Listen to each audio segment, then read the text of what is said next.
এখানে নিয়েছি 4টে ইলিশ মাছের লেজ। লেজগুলোকে জলে ধুয়ে পরিষ্কার করে নিয়েছি। এবার এর মধ্যে দিয়ে দিলাম স্বাদমতো নুন আর দিয়ে দিলাম হলুদ গুঁড়ো, দিয়ে ভালো করে মাছগুলোকে মেখে নিলাম। আর এখানে গ্যাসে একটা কড়াই বসিয়ে তাতে সর্ষের তেল দিয়ে গরম করে এখানে দিয়ে দিয়েছি 5টা শুকনো লঙ্কা, দিয়ে আমি ভেজে তুলে নিলাম। এবার এই তেলের মধ্যেই আমি লেজগুলোকে ছেড়ে ভালো করে উল্টে পাল্টে ভেজে নিচ্ছি। এই যে ভাজা কমপ্লিট হয়ে গেছে, এবার তেল থেকে তুলে নিলাম। আর এখানে আমি দিয়ে দিলাম একটা গোটা রসুন কুচি। রসুন কুচিটাকেও লাল লাল করে ভেজে নিলাম। এবার ইলিশ মাছের লেজগুলো যেহেতু গরম রয়েছে তাই নোড়া দিয়ে মাছগুলোকে আমি এইভাবে ভেঙে নিলাম।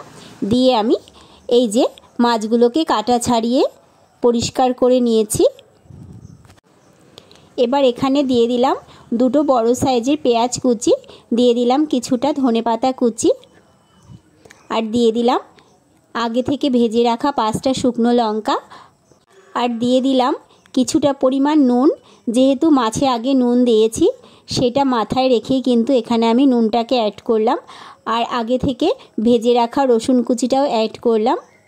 যেই তেলের মধ্যে মাছটাকে ভেজেছিলাম সেই তেলটা কিছুটা এখানে আমি অ্যাড করলাম।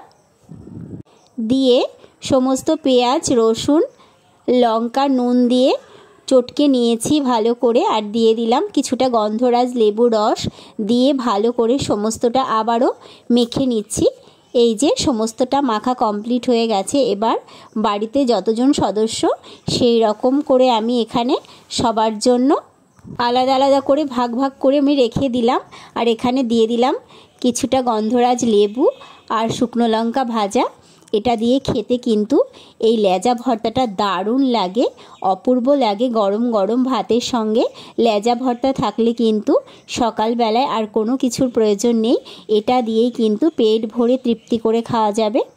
বাড়িতে ইলিশ মাছ এলে লেজা ভর্তা করে খাবো না সেটা তো হতেই পারে না।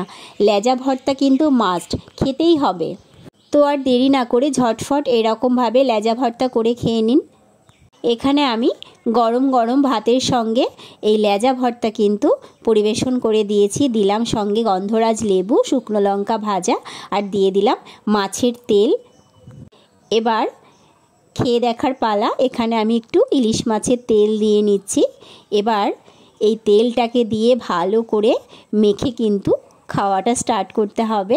এই যে দেখুন এখানে আমি খাওয়াটা স্টার্ট করে দিয়েছি। এটা কিন্তু খেতে দারুণ হয়, দারুণ টেস্টি। একবার ট্রাই করে দেখতে পারেন।